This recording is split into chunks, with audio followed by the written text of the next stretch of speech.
1. மகாத்மா காந்தியின் தந்தையார் பெயர் கரம்சந்த் காந்தி. கபா காந்தி. இவர் போர்பந்தர் சமஸ்தானத்தின் திவானாக, தலைமை அமைச்சராக பணியாற்றியவர். 2. இவர் 2 முறை திருமணம் செய்தபோதும் குழந்தை பிறப்பின்போது 2 மனைவியையும் இழந்தார். 3. மூன்றாவதாக திருமணம் செய்த மனைவிக்கு குழந்தை பிறக்கவில்லை என்பதால் அவரின் அனுமதியோடு 4வது திருமணத்திற்கு தயாரானார். 4. நான்காவதாக 1859 இல் புத்லிபாயை திருமணம் செய்து கொண்டார். 5.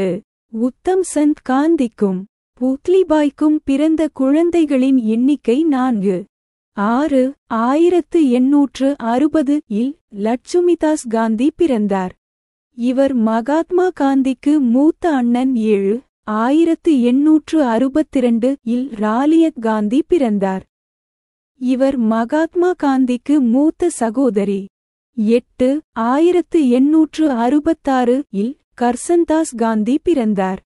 இவர் மகாத்மா காந்திக்கு இளைய அண்ணன். 9. 1869 அக்டோபர் 2 அன்று இத்தம்பதியருக்கு கடைக்குட்டியாக பிறந்தார் காந்தி. 10. காந்தியின் பெற்றோரால் அவருக்கு வைக்கப்பட்ட பெயர் மோகன்தாஸ் கரம்சந்த் காந்தி. 11. காந்திக்கு தனது சிறுவயதில் நாயின் காதை பிடித்து திருக்கி விளையாடுவது மிகவும் பிடிக்கும் என்று ஒரு பேட்டியில் அவரது சகோதரி ராலியத் காந்தி குறிப்பிட்டிருக்கிறார். 12. அம்மாவின் பிள்ளையாகவும் வளர்ந்தவர் காந்தி. மட்டுமின்றி அம்மாவின் நல்ல 13.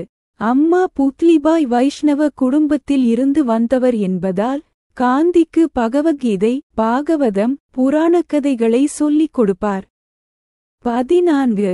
முஸ்லிம்களின் புனித நூலான குரான், கிறிஸ்தவர்களின் புனித நூலான பைபிளையும் சொல்லிக் கொடுத்திருக்கிறார் புத்லிபாய். 15.